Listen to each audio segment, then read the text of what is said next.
Olá, gente fina, eu sou a Vieira e hoje eu vou explicar para vocês quem era Dom Pedro II, o grande e magnânimo imperador do Brasil. Então já se inscreva no canal, ative o sininho, dê o seu like, sem enrolação, bora pro vídeo.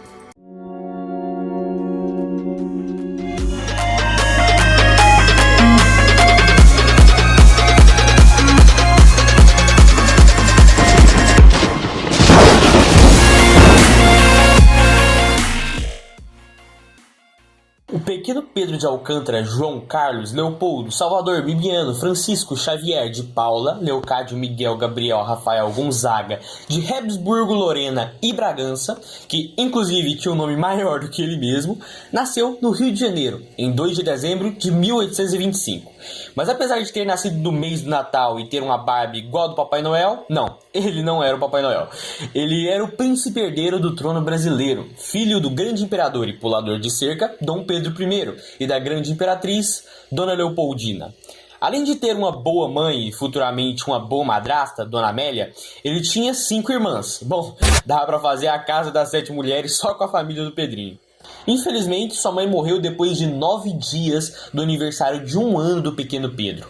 Mal conheceu sua progenitora. Seu pai se casou de novo com a já citada Dona Amélia, mas ele teve que ir para Portugal lutar pelo seu país de nascença, deixando o pequeno Pedro de Alcântara, de 5 anos, no Brasil. O pequeno garoto foi educado por José Bonifácio, a pedido de seu próprio pai, Dom Pedro I.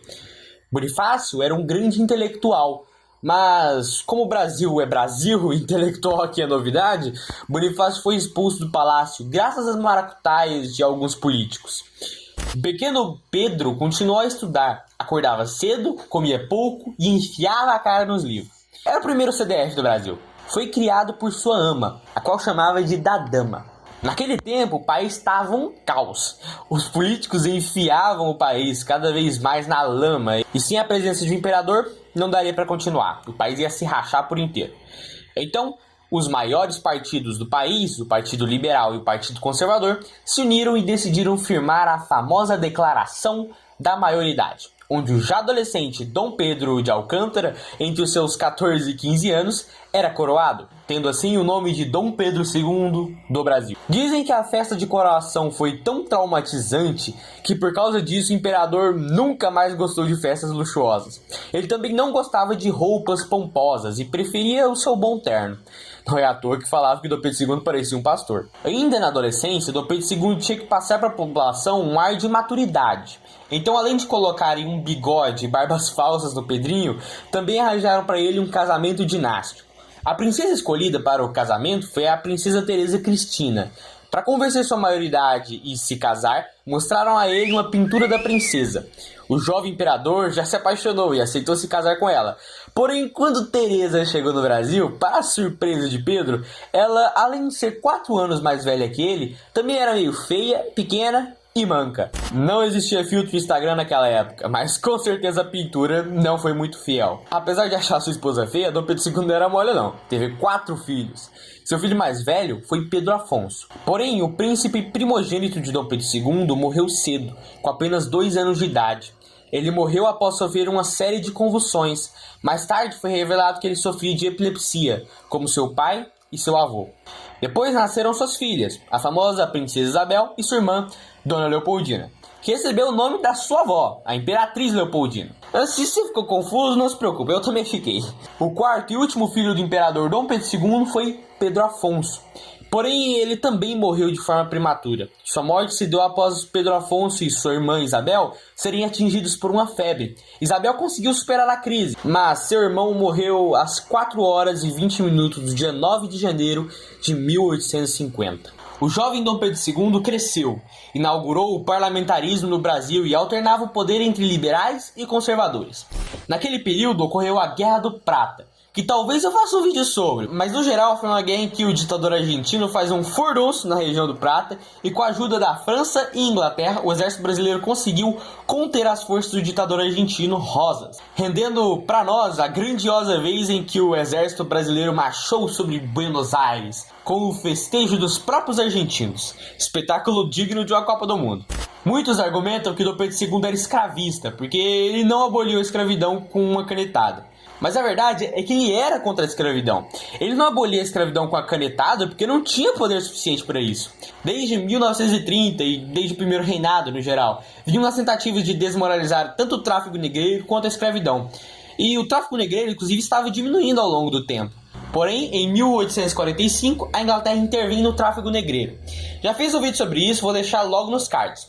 Graças à invasão da Inglaterra nas águas brasileiras, o tráfico negreiro, que vinha diminuindo, aumentou 300%. Até que em 1850, Dom Pedro II manda uma carta ao parlamento inglês e a intervenção acaba, fazendo com que o tráfico voltasse a cair graças ao esforço do imperador e dos políticos, como Eusébio de Queiroz, ao criarem a lei que ficou conhecida como Lei Eusébio de Queiroz. O reinado de Dom Pedro II foi marcado por uma grande estabilidade política no país.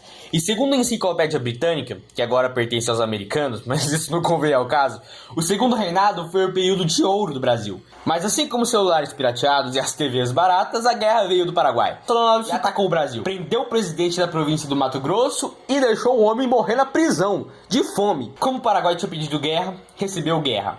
Nasce aí a Tríplice Aliança. Não tô falando da Tríplice Aliança da Primeira Guerra Mundial, é a sul-americana mesmo. Dessa forma, Solano Lopes recebe o que merece e é morto por uma lança arremessada pelo Chico Diabo. Bom, se foi o próprio Diabo que matou Solano, acho que esse aí vai direto pro inferno. Dom Pedro II já era bem visto no mundo todo, participava de grandes eventos científicos, criou o Colégio Dom Pedro II e inclusive ele pagava cotas para negros em seu próprio colégio, sem usar dinheiro público. Ele pegava do seu próprio dinheiro para fazer obras sociais, chegou até a vender todas as suas joias para fazer a transposição do Rio São Francisco, que mesmo com o financiamento do imperador não tinha dinheiro suficiente nem infraestrutura o suficiente para completar o projeto. Dom Pedro II construiu estradas de ferro e trouxe o primeiro telefone para o Brasil. Ele conhecia Graham Bell, criador do telefone, e comprou ações de sua empresa, impulsionando assim e financiando assim a criação dos primeiros telefones do mundo.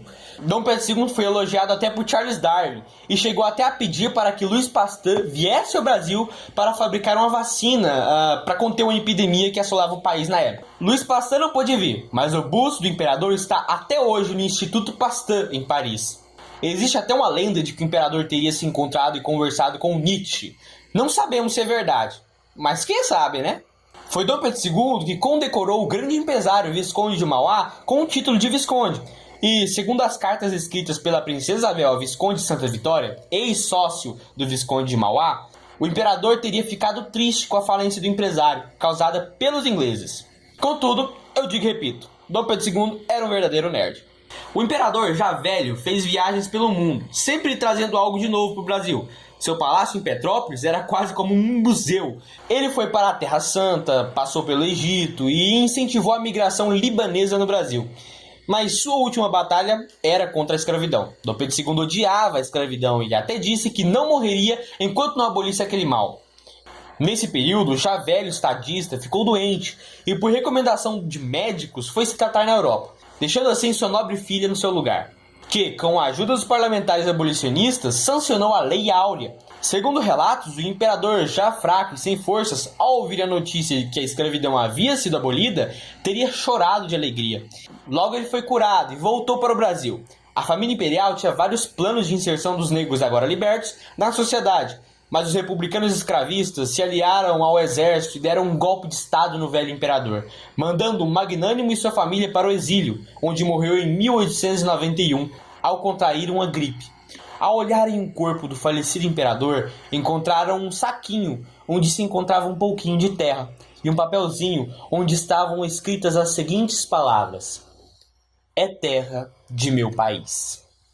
Assim morreu Dom Pedro II, cognominado o Magnânimo, que reinou bravamente por 49 anos no democrático, honrado, livre, aristocrático e próspero império que era o Brasil.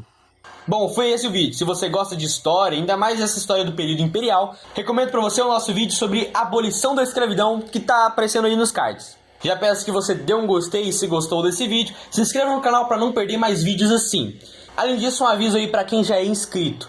Eu vou passar a demorar mais ou menos umas 3 semanas para lançar meus vídeos, porque eu tô envolvido em alguns projetos. Mas mesmo assim, se inscreva no canal, ative o sininho para não perder vídeos assim. E falou, valeu, fui!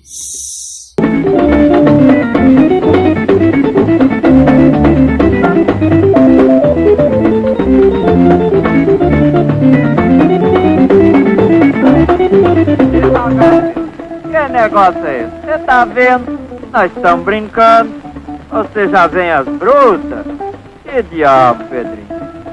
Eu sou seu amigo, Pedrinho.